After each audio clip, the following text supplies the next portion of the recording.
first thing I want to do, however, is to talk about what I was hoping to get to last time. We didn't get there. And this is just some thoughts about, or some concepts about writing in general. If you really get this concept down, it will go a long way towards helping you be successful in writing in this class. Because I think, how many of you have ever been fearful of a blank sheet of paper or a blank computer screen? I have. Well, you know you've got to fill it with stuff, right? I have. I don't, that's kind of scary. And so I want to talk a bit now about the concept of writing. I don't know if anybody's ever sat down with you and talk to you about the theory of writing. So we're going to spend a few minutes doing that, because that's what we're going to spend a lot of the time this semester doing. So try to wake up there, and if you can, I've got my coffee. I see you got your big tumbler, right? There you go. It is true. It is magic. So talk about writing a paper, and the first concept I want to share with you, and the first thing you really need to write down, is that writing is not an event, but writing is a process. Writing is not an event, but writing is in fact a process. What is the difference between an event and a process? What's the difference between those two things? Depends, something happens, right? Yeah, it just happens all at once, right? A process is something that takes time and steps. Or an event and process could take place during the same amount of time. You just process is more steps, right? You can think of, at work, there may be things that you do, even if they happen quickly, there's certain processes you follow step by step, right?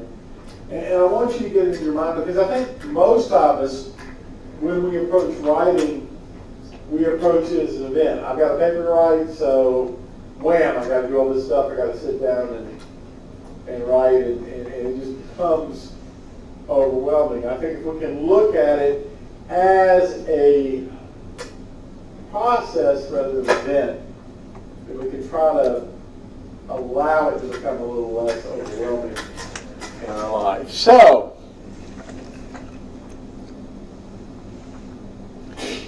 bless you. All good writing, let me go back here. All good writing,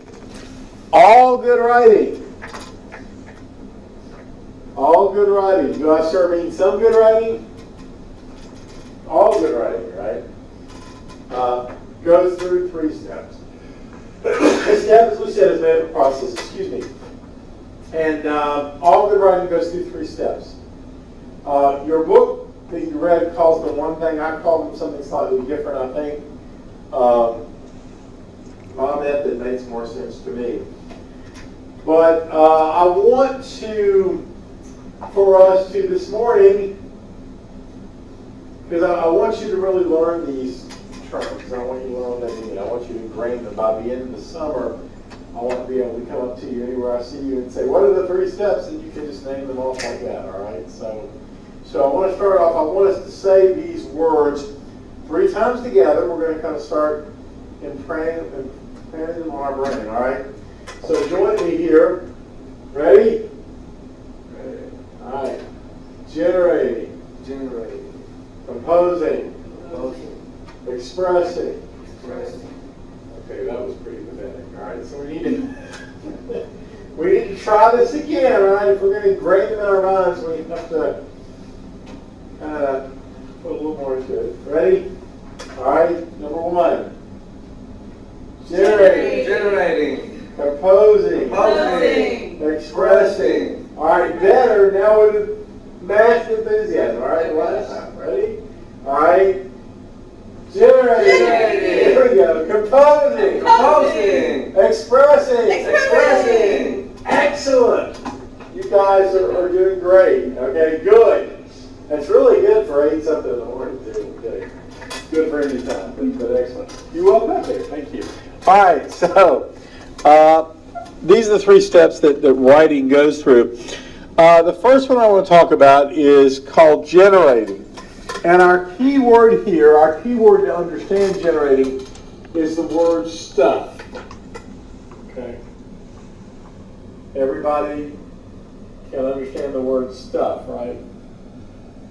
And the goal of this process, the reason keyword stuff, is the goal of the process is to take a blank sheet of paper and let's do like this one here, okay? And put stuff on it. Not to write a paper, but to get this filled with stuff. And that stuff, by the way, doesn't even have to be words. I've done generating exercises where students, in fact, draw a diagram, draw an architectural diagram of a house they grew up in. Okay. You can generate with any kind of material. But the goal here is stuff. The goal here is to get stuff on paper. Now, there are a couple of ways, there's several ways, and these are just some of them, but there's several ways that you can generate stuff. The first is called free writing. And free writing is something that is particularly useful when you don't really have a topic. You don't really know where you're going. If I give you an assignment and nothing immediately comes to mind, free writing is a good place to start. Okay. It is, as it sounds, it's free writing. Now, the way this works, you get a timer. You can use the timer on your phone. Or any of you have any of those old wind-up timers, kitchen timers? I love those. Talking about something like that, okay? And you set it for a certain period of time. 5 minutes, 10 minutes, 15 minutes, you can stand it, all right? You set it for a certain period of time. And then what you do is you simply start writing, okay? And you keep writing until the timer goes off, okay? And so what's the point of this? Well, you may start off writing, particularly if you're not sure which direction, you know, this is stupid, I don't know what to say, right? Can't believe my teacher's making me do this, right? This is retarded. Whatever, you may write that for a while. But something's going to happen as you do that. Do you? Any of you live out in the country on a farm or have family that has a farm or been out on a farm? Nobody? We're all city folks here? We're all from Chatsworth. That's something. Well, I live in the country, but not on a farm. Yeah, I was going to say, I don't live on a farm, but I'm pretty much in the middle of nowhere. Well, have y'all ever seen any of those old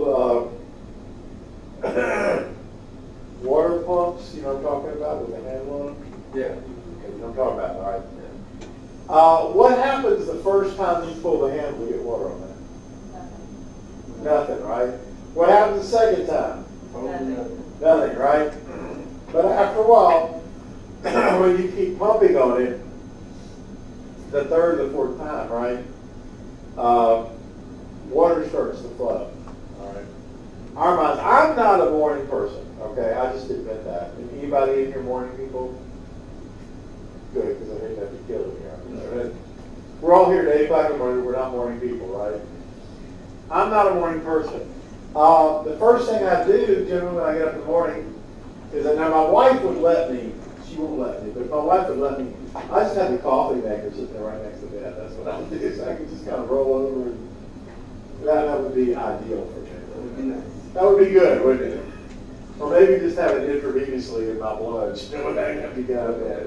You know, just sort of let it work. Like that would be wonderful. We haven't quite gotten there yet. Okay, but I stumble in, I get the coffee. I never try to do anything really important first thing in the morning, you know, because I'm not awake to do it, right? You just sort of assign yourself a low-level task, you know, bathe myself. I generally do that, you know, even if I'm asleep, right? And then you know, do this, that, and the other. But I need to get rolling. Well, free writing kind of helps get your mind going, right? And so when you start writing things on paper, after a while, even though at first, and the key thing here is just to make sure you keep writing, even if it's nonsense, make sure you continue writing as long as the timer's going, right? Because eventually something will start flowing out. And then once something starts flowing out, other things will start flowing out, and you'll kind of be surprised. But like I said, this is particularly effective if you're not terribly sure where you're going. You know, it's a good way to start. I do this sometimes when I'm just trying to come up with new ideas for what I'm working on. Okay, this can be helpful. Okay, so does that make sense? Yeah. I think, wasn't it on chapter 1 or 2, talked about that too? I think there's a story in it. I read it once that I forgot. Right, no, your book does talk about this to a certain extent, yeah. So, yeah, I mean, this can be really effective. Now, a more organized form of that, if you're a little more structured, is something called brainstorming or listening, okay? And this is where, instead of just writing freely, you have kind of a general topic, and you start making lists, okay? You start brainstorming, you start writing down points. These don't have to be in complete sentences, they can be words, phrases, pictures. You don't have to worry about spelling these points, it's just down there. I never can remember how to spell potatoes, so when I'm making my grocery list, I'll just put some POT, you know, I know what that is. I'm not going out to get caught, let me just make that very clear, but I know what that means on my list, right? The cops stop me on the store, I might be kind of in trouble, right? I know what that means. This, and I tell you, this can be very effective. First, how many of you have ever gone to the grocery store without the list? What happens when you go to the grocery store without a list? You end up with all kinds of stuff. You end up with all kinds of stuff. Plus, you forget The most important thing, right? I mean, it's like, I've done that before, and I've gone to the grocery store. My goal is to get milk. I go and I buy all kind of crap. I've got my buggy full. I get out and around myself. I'm milk, right? So I can do one or two things. I can go back in, and they kind of point at you. You know, so you go back in, you're going to buy milk. Or I can go down to the Quickie Mart down the store and give me a gallon of milk just so I don't have to embarrass myself. You know, I've done that before. And so, and you're right. Not only do you not get the thing you need, you forget that, but you also buy all kind of stuff that you don't, right? I mean, grocery, I don't know if you realize this, guys, but grocery stores employ people and pay them good money, psychologists actually, to get you to buy stuff you had no intention of buying. They really, items in the grocery store, actually, brands pay for shelf position. They pay for where they're put on the shelf because they know. Well, for example, if you've ever gone grocery shopping with small kids and go down the cereal aisle, you know what I'm talking about. What's about knee high off on the cereal aisle? The cereal, I think most of the cereals that kids would want to buy, like the Kellogg's, like the ones that don't have any sugar, or like the top, right? Yeah. Like the ones that are all sugar. With the cartridge, yeah, they're right. They're right about eye level for a kid, right? That's not a mistake. Okay, they know that you're going to go and think about where the candy is when you're checking out. It's about an hand reach level for the kid up in the cart, right? This is all. If you think about it, every aisle in the grocery store, most grocery stores going to take you one of two places. They're going to take you cash register, you go pay. Also, do you remember where the other end of the aisle lets you out? Lets you out by the meat counter, Dad. You know why it would let you out by the meat counter. You know why that's there. That's their highest profit item. That's their highest markup. So they want you to walk past. So every aisle. Yeah, they want you to walk past the steaks and the meat many times. So they're in.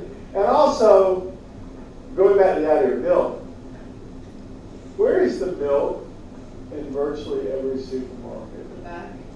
Back. Do you know why it's in the back part? It doesn't seem to make much sense because everybody buys milk in there. But it's healthy and it's something that everybody needs, so they want them to go through an aisle. Yeah, that's the point. You get to the milk. You can't just run in and get to the milk. You've got to walk through the store, right? And it's in the back corner. You've got to walk through a good chunk of the store to get the milk. You see the psychology here. So you're going to walk past stuff, right? There's more to it. They use certain colors, to get your attention. And I used to shop at Bottle all the time. It's City City now, right? But I remember for years and years, corn dogs were always buy one for free. You know, that's supposed to get your attention. Right? Oh, they're on sale. Well, they were always that way. And I'm thinking what they probably did is just double the price and then put a buy one, get one free sale. Right? Well, we fall for that if we get the bargain, right? Have you ever? Another thing along this line. Have you ever want to sleep at night? In the middle of the night, you have a dream where you either solve a problem you've had for 6 months, or you think of a great invention, and it's going to make you believe. What happens when you wake up in the morning? You don't remember. Well, actually, it'd be great if you don't remember everything. You actually remember you had a dream, but you didn't remember what it was, right? Until 6 months later, you're watching Home Shopping Network, and there's somebody, or whatever they're selling. Millions of units. And you're like, oh, I thought of that, right? So why is it that we can't, our brains are pretty well ingrained. Why is it that we can't retain stuff in our mind? Why is it that I meant that you take notes? Why is it? Our mind, our short-term memory is only designed to hold. I use that figure about there, by the way. It's only designed to hold about 3 or 4 things in it. And we've got great long-term storage, right? But so it's why, by the way, when older people get Alzheimer's or dementia, they can vividly remember stuff that happened 50 years ago.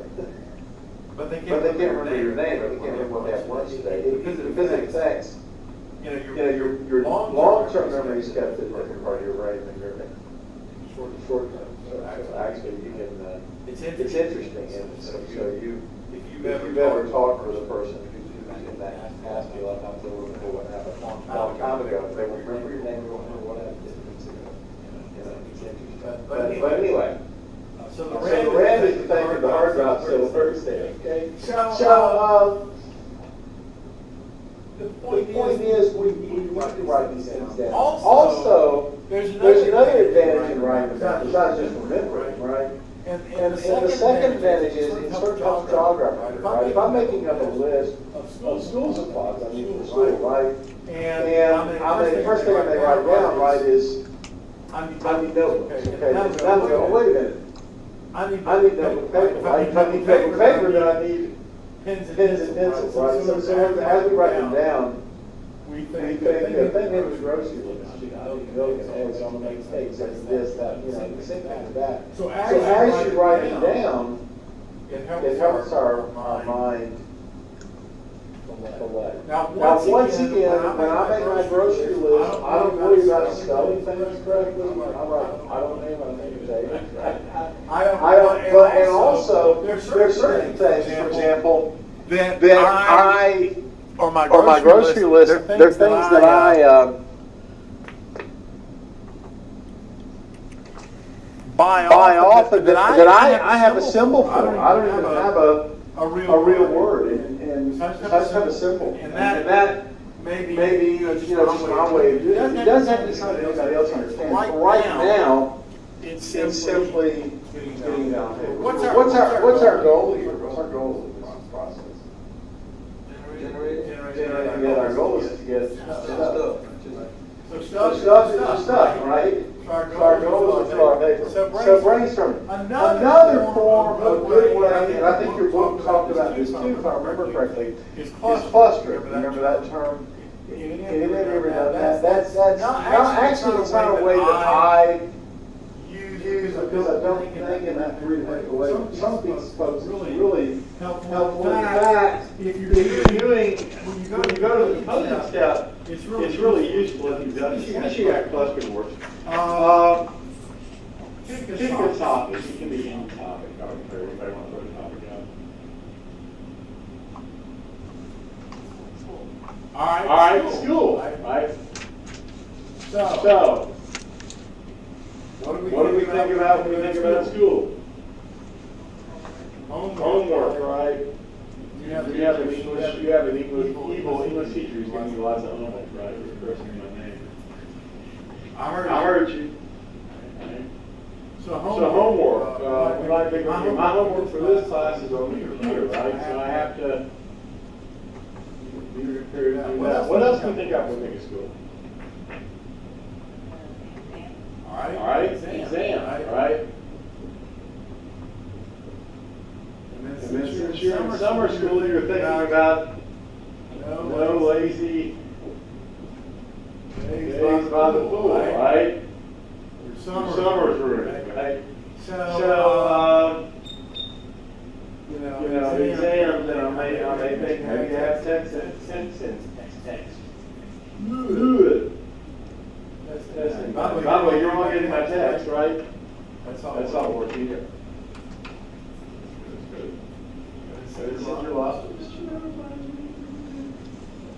All right. So, anything else that occurs to you? My point is, you see how we're doing this. We're kind of doing, it's kind of like listing, except we're doing it in a little cluster. Okay, so that, and you can end up with a spider web type. I think, is this not ringing a bell with, I think they come, yeah, they have an example in the book. The point is, if you can do this, and I just don't, I generally don't think that way, so this isn't a good way for me. But and the point is, whatever, here's the thing about generating. You have to decide what works for you, what's going to work best for you. And you have to give yourself, I mean, for me, I have to have quiet, or more ideally, I have to have some soft music, some classical music, nothing but words, right, or maybe a little soft jazz or something.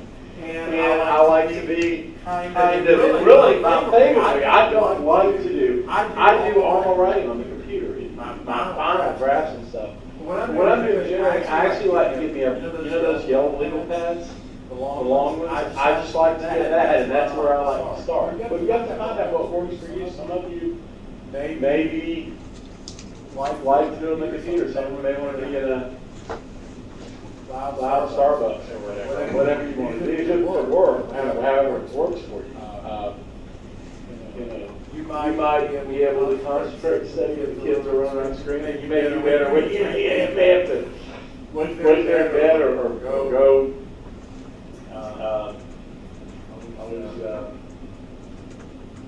I was watching this video about a guy talking about getting some quiet time on his own every day. He said his kids would go down to a little coffee shop, right? He just find him a booth, just sit. Whatever works for you, whatever, are you a morning person? It's better morning, night, whatever works for you. And different things will work with different exercises, right? For example, we've got clustering questions. In some essays, in your first essay, this will be very much the truth, but in some essays, asking the right questions can be very effective. Your first essay is going to be a narrative essay. You read a number of narrative stories. And in writing a narrative essay, I'm going to walk you through an exercise where you ask reporters questions. Okay?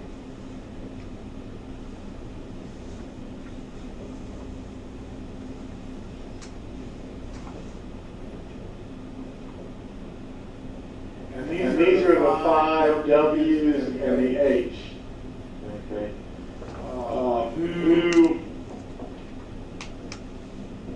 what, where, when,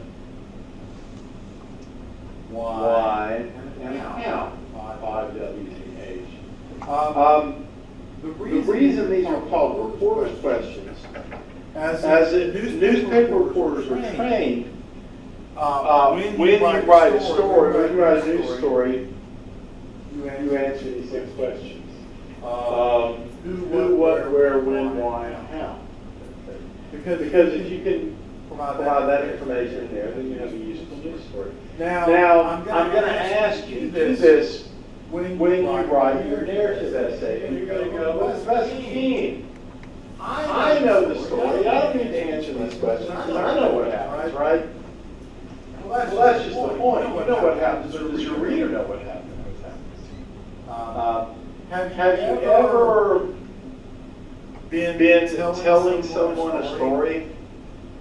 Or the other way around, somebody's telling you a story. Have you ever been telling someone a story and then they just sort of look at you like, what the heck are you talking about? Because you forgot to mention that this is something that happened at work, and they think you're talking about homework, school. What? Sometimes in your mind, you know what it is. You know what you're talking about. But the other people. And that's why when you're writing this narrative essay, it's very important to write these things down. Even though you know what it is, but you want to make sure and include them in your paper, right? Because you, all the time I get these papers, and suddenly there's a friend that appears in the story that's never been mentioned before. It's very jarring. You know, you're driving down the road and actually suddenly, and my friend does this, and you had no idea because there was somebody in the road with you. So, yeah, you're right. So that's why you need to ask yourself these questions. And there are other series of questions. When you're, later we'll be looking at probably compare and contrast or something like that. And you'll need to ask yourself a certain series of questions. So, a lot of times asking the right questions.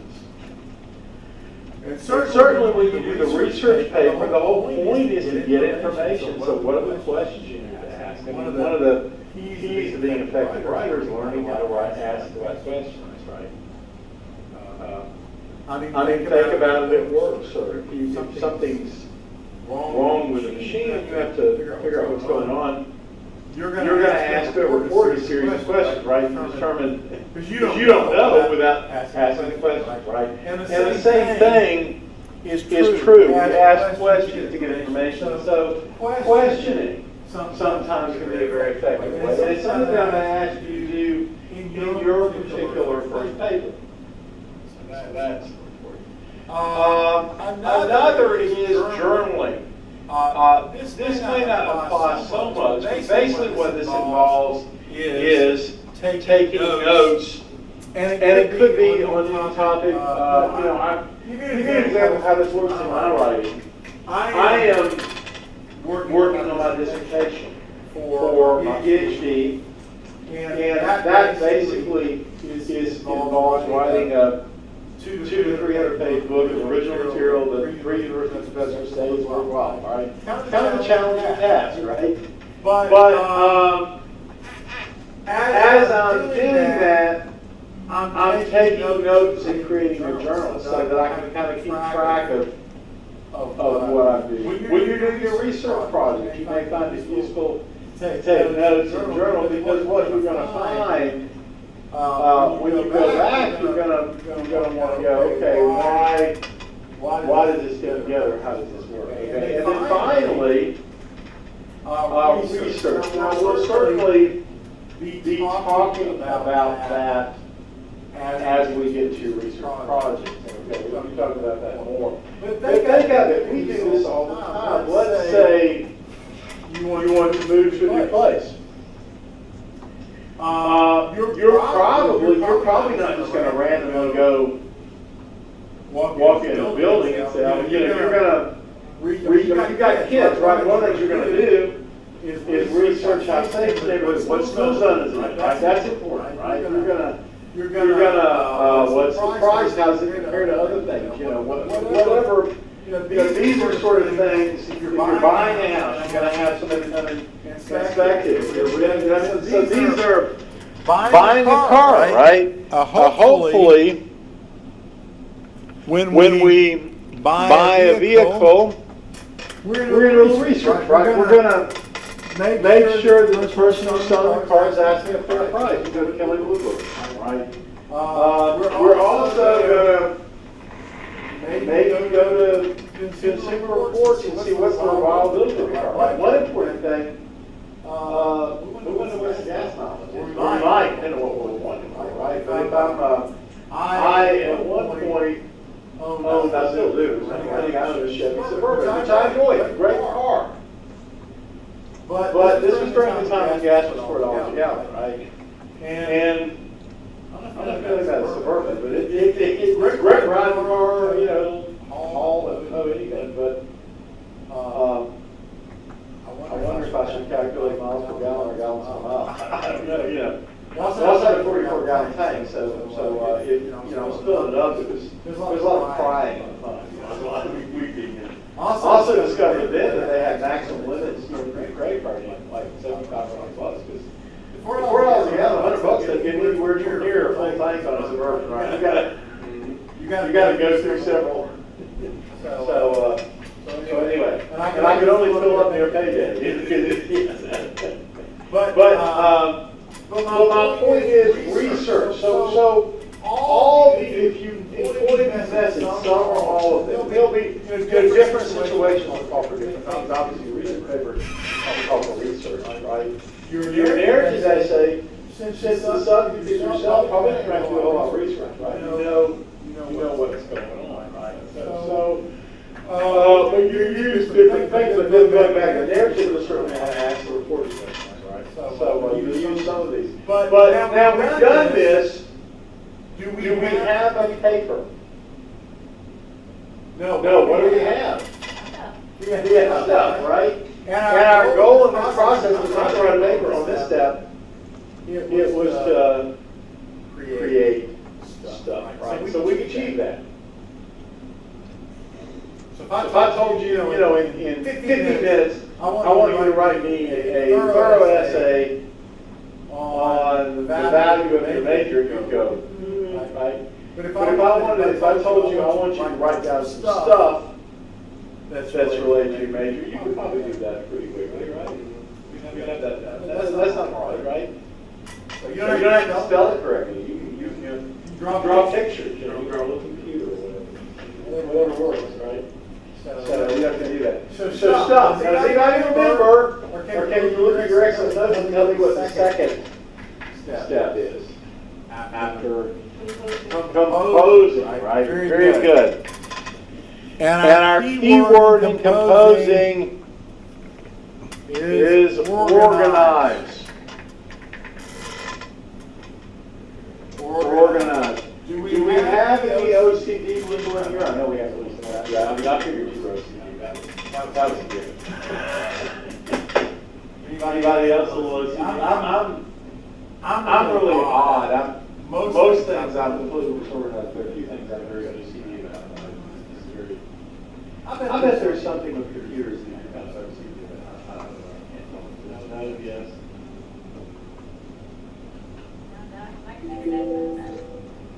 Well, but anyway, so you OCD people are going to love this. Right? Organized. Okay.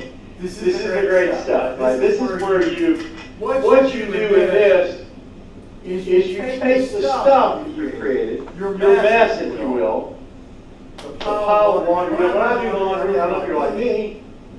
My wife usually does laundry. When I do laundry, I do my fair share. Hey, I do all the cooking in my house. I'm expecting my wife to do it all. But I don't just throw everything in the washer. I sort it out.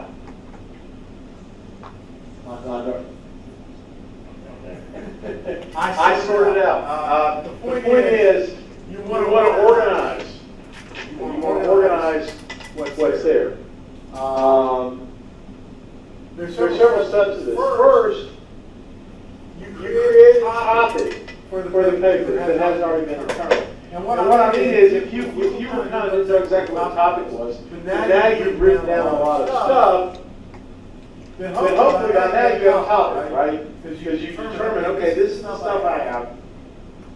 And out of the stuff I have, this is probably what I can write a paper about. Does that make sense? Okay. Then you organize that stuff. By organizing it, what you do. And this is why let's read it. Thank you. By organizing them, what you do is you take the stuff and put it in like groups. Okay, so in other words, I've got this thing that relates to this, right? And I kind of pull them together. If you think about it, the definition of a paragraph is the like thoughts put together, right? This is the same thing perhaps as on your computer. If you get folders and organize yourself in folders, right? Okay, I want all this here and all that. On my computer, I have a folder for GNCC, and then each semester has a folder. If I just in each class, if I just started looking for papers and stuff, and I just had my computer, it would be an incredible waste of time.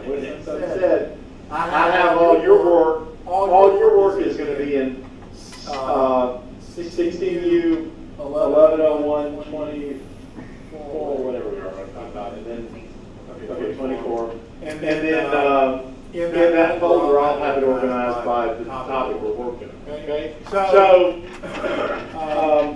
you put it in like groups. At this point, you're going to be okay.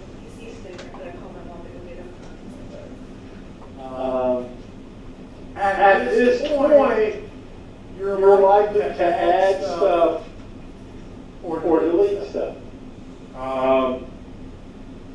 Because as you look at these things and as you come up with a topic, you're likely to think, geez, there's some more stuff that's related, right? You're going to find yourself deleting stuff. Let's say my topic was school. And I'm organizing myself, and I realize no lazy days about the pool. Well, that's going to be one of the effects, and that's really not it. I don't really have. That's not really what I want to discuss very much. So I'll throw that out. All right. And sometimes students say to me, Professor King, why am I writing down so much all this stuff unless I'm, I'm going to just throw something out? It's a waste of my time. All right. Let me ask you this question, sir. If I had a large check in Atlanta that I really didn't get hands on today, and I didn't get the bank, and I came to you and I said, look, would you go get that for me? I'll pay you. Go down there. Don't be the way to get. I'll pay you. Get something. Drive down and find it. Get it. Let me ask you this: would you rather have too much or too little gas in your tank? Right? You don't have too much, right? You don't want to get halfway down there and. Yeah, I mean that, right? If you're baking a cake or baking brownies, do you want too many or too few eggs? Too many, right? If you have too few, your cake is going to be flat, or your brownie's going to be flat and hard and not that tasty, right? So you want too many, so you can have extra. So you're going to add stuff, you're going to delete it. Also, at the end of this process, you'll be formulating a thesis statement. Now, write the word thesis statement on your paper and underline it several times because and write the statement next to it.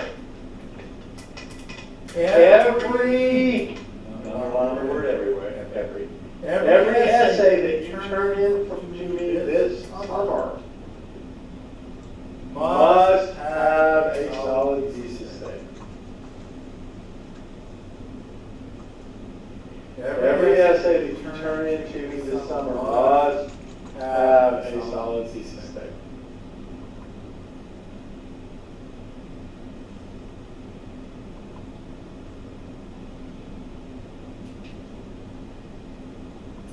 Now, write this out the side, and I will go over this much more later.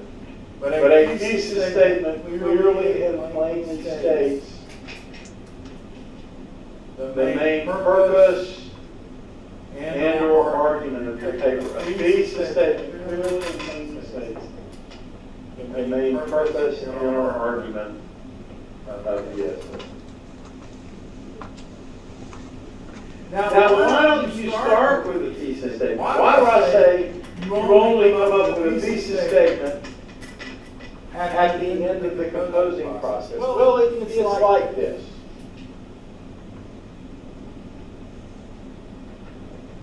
Let's say I'm determined to make tacos tonight for dinner. Okay.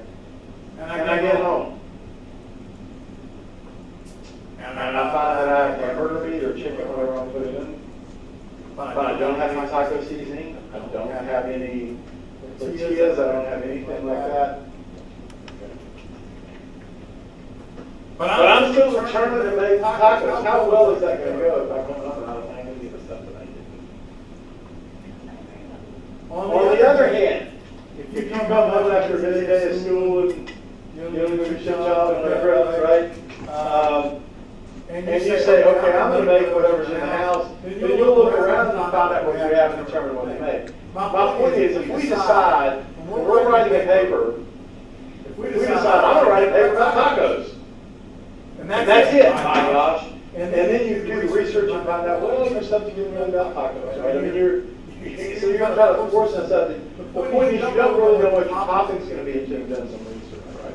I may think I believe one thing. I may think that this one thing is true, right? But then I start researching the topic. You know what I might find out? Maybe, you know, things aren't always what they seem, right? So you need to wait until you gather the information before you determine what your main purpose is. Okay? I may think I'm going to write about my daughter, but then I may determine when I look at it, I'm really writing about my life, okay, or whatever. You know, that's really what the subject of the paper is. So it's at the end of the composing process. So what are we doing here? We organize. We take all our stuff, we put it in the right groups, we may add stuff, delete stuff, and we formulate a thesis statement. By the way, another important point about your thesis statement, I should be more another important point about your thesis statement, which you should put over there, is that for the purposes of this class, the thesis statement should always be the last sentence of your introduction.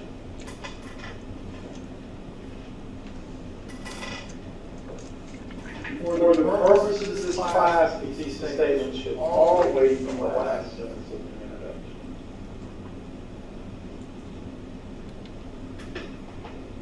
While that is not always true for all papers, but for our purposes, I want you to put it there because it is a logical place that the reader will expect to find it. And when I teach you how to construct, effectively construct a 5-paragraph essay, it works well because it says, this is what I'm going to show you. 1, 2, 3, and then your 5-paragraph will be point 1, 5-paragraph will be 2. So in other words, it will all make sense. Remember, the entire purpose of an essay is to communicate something to a reader, right? To communicate effectively, you have to follow a certain pattern that other people are going to be following, right? And really, when I've been down to it, that's what we're trying to do with writing, is just find a way to effectively communicate. It's not confusing.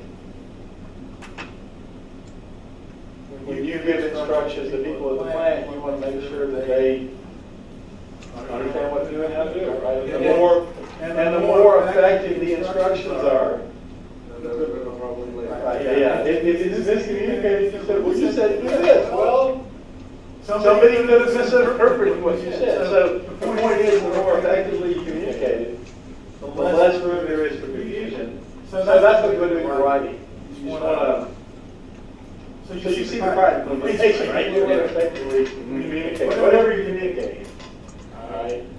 Whether it be how to do a certain piece of work, or whether it be what my experience was. You want somebody else to see that, right? You want to effectively communicate that. So, And that's really what we're talking about here, communication effectively. All right, so at the end of the composing process, we start off with generating. What do we do in the generating process? What's the keyword there? Stuff, right? Composing process, our keyword is organize. And we try to get that stuff and we put it in useful form. Remember our third point. Expressing, right? Expressing. Isn't that a great word? Expressing. I love the way you did that with it. You ever a cheerleader? You must have had that cheerleader. You had that cheerleader move on. You must have watched Pitch Perfect or something. Never seen Pitch Perfect? Well, you obviously put something out there. Anyway, expressing. The key word here is gussing up. Have you ever heard your grandmother use that term? Anybody know the term gussing up? You've never seen the term gussing up for real? None of you? You don't know what gussing up means? Watching an episode of Beverly Hills, it's really good here. Gussing up is an old country term for getting all pretty. It means getting all, putting on your best dress, putting on your makeup, right? Getting yourself all dolled up, right? Making sure. So in this step of the process, we want to dress up our paper. We want to get it ready for public consumption. We want to put the fancy dress and the makeup on our paper, okay? Now, some key things we're going to do. First, we want to make sure we're all pulled together logically. So what we need to do first is go back and underline the thesis statement. I recommend you do this because you remember what I said the thesis statement was?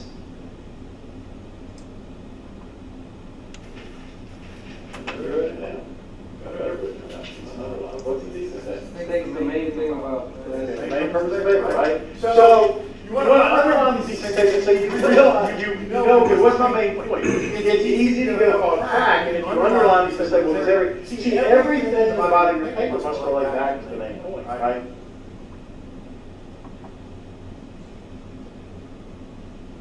Your kids ever tell you something and they're getting off topic, right? You tell them, why did you clean your room? No. Why did you clean your room? Stay on topic, right? The fact that there was a good show on TV has nothing to do with why your room is clean, right? Okay. You didn't say you were going to watch TV. I told you to go clean your room, right? You know what I'm talking about, right?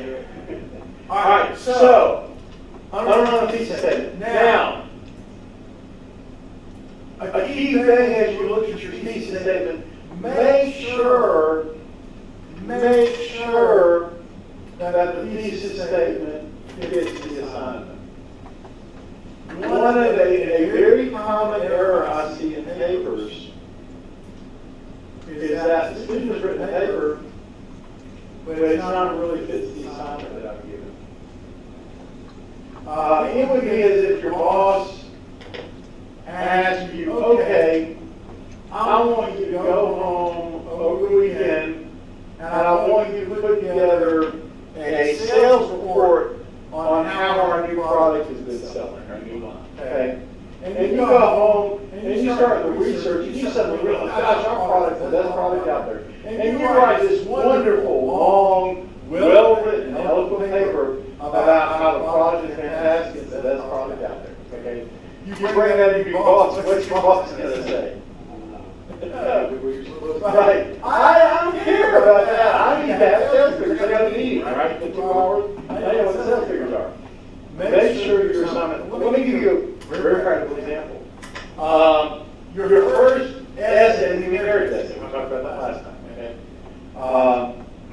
It's going to be some. There's 2 things I have to remember about that. Remember that. One was make sure it takes place over a very short period of time. 24 hours or less, right? Not a late to this point or my child. It's got to be a short period of time. The second important element is that you have to learn a lesson. You can't just tell me it's on your set. You have to lesson you learn. Okay, that's the assignment. Now, a lot of times when I make this assignment, people will write me a great story, but they will not tell me what they learned from that, all right? So, as a result, does that paper fit the assignment? No, it may be well written, it may tell me a funny story, but since the assignment was, tell me a story from which you learned something, if you don't include that in your pieces. Correct. Now this wouldn't work on this paper, but one of the key things I found, people don't test, but even in papers in other classes, you know. Let's say you're writing an essay of, what is the advantage of a PC over a Mac? Let's say that's what you're talking about, okay? You might have Macs, I don't know. You know. So, in order to make sure that I cover the topic, my thesis statement might be 3 of the major advantages of PC over Mac are A, B, and C, right?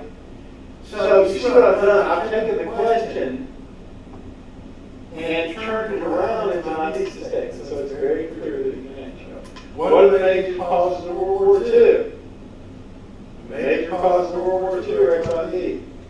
World War I is one of the major causes of World War II. My point is, if I can take the question and reword it in my thesis statement, then I know I'm connecting with what's asked. Does that make sense? Because one of the things you want to do in school for your teacher's sake and in life, if you don't want your boss yell chewing out, right? You want to do what you're asked, right? So one of the ways is to restate the thesis in the form of what's there. Also, check spelling. If you're using Word, right, it's got a spell check feature under it. There are little squiggly lines under there. That probably means you want to check it. Although make sure you have the English spell checker. I've gotten papers, interestingly enough. And apparently the spell check that goes with the paper is not your word. I'll tell you why that's out. I've had people who've had, like, on their computers, the spell check is in Spanish. So almost every word is underlined because it's spelled in Spanish, right? So, something to consider. And Word is not always right. Remember, Word's not going to catch everything. If you put T-H-E-R-E for T-H-E-R, right? Then it's, I get you, right? In the wrong order. Review punctuation. Am I using periods where I'm supposed to? Am I using commas correctly? Remember, if you have 2 independent sentences you're trying to join together, you cannot join them with simply comma, right? It's called a comma slash. I will mark that every time, right? It's very common. It's easy to fix. You know, are my punctuations, I think I pointed out the comma chapter here. Maybe before you write something, go ahead, paper, you might want to review it. I'm not speaking to you personally, I just mean everybody. Now, I said it's 13, but it's 31, right? It's like this. Anyway, on commas, maybe that's the other class. I may be reversing my classes, but maybe really. Okay. Smooth transitions. Do I flow from one concept to another? Does it make sense? In a narrative essay, when I'm telling the story, do I logically flow from one event to the next? Does it make sense? Am I handling, and this goes back to where asking the questions will help. But am I in the parking lot one minute and then I'm at a hospital the next? How did I get there, right? What's going on? Are the transitions smooth? If I'm making an argument and I'm moving clearly from one point to another. Okay. Proper ELA formatting. We'll talk maybe today, probably the beginning of class next time, about what proper MLA formatting means. Just real quickly, everything in your paper should be double spaced and only double spaced, okay?